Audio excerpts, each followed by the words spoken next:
he just jump? What? What? I'm so confused at what just happened. Due to nepotism and the homie ReCX, I was given another chance to play VV early, and goddamn, it's perfect. Well, if you're anywhere that isn't the overworld, yeah, for some reason when they first dropped early access, the FPS in the Soul Society outskirts, and I'm assuming other overworld places, wasn't really good. They fixed it really fast because the next day it was already, you know, back to normal, but it was really weird going from, you know, fucking potato to I am God. That all aside, I still had the time of my life for the most part.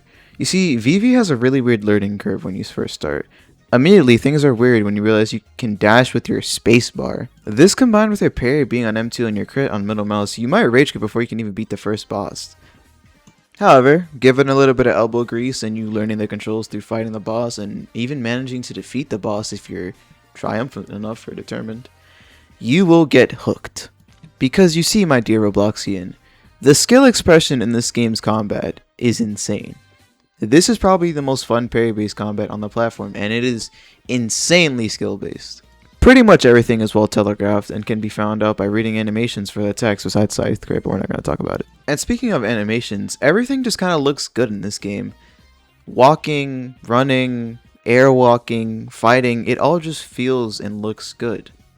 And yes, as you heard, there's airwalking in this game. And to my knowledge, this is the first Bleach game to actually do airwalking any justice, or do it at all, actually speaking. And it's really convenient.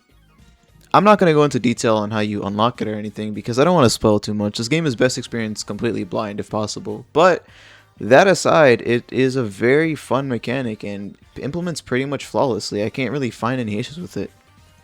Honestly, I think the long and short of it is this game does a lot of things right, especially for a Roblox game. You won't find any absurd overstimulating VFX or find one spot where you can just press 1, 2, 3 and AFK farm to max level. The grind in this game is a story, and every quest is another chapter in that story.